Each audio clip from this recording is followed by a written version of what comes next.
Pile cap কি? একটি কলামের নিচে একের অধিক পাইল থাকে। এই পাইলগুলো আবার ডিজাইন অনুযায়ী নির্দিষ্ট দূরত্ব পর পর করা হয়। মনে করুন একটি কলামের নিচে 3টি পাইল আছে।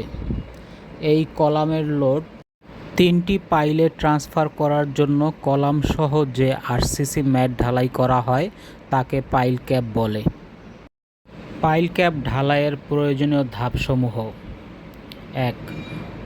প্রয়োজনীয় গভীরতা পর্যন্ত মাটি কাটা। 2. পাইলের মাথা ভাঙা বা পাইল হেড ব্রেকিং। 3 থেকে 4 ইঞ্চি এমবেডেড লেন্থ রেখে সিসি ঢালাই করা। 4. ডিজাইন প্রদত্ত মাপ অনুযায়ী রড কাটিং ও বাইন্ডিং করা। 5. কলাম লেআউট অনুযায়ী কলাম সেন্টারিং করা। 6. সঠিক ক্লিয়ার কভার মেনটেন করে শাটারিং করা। 7.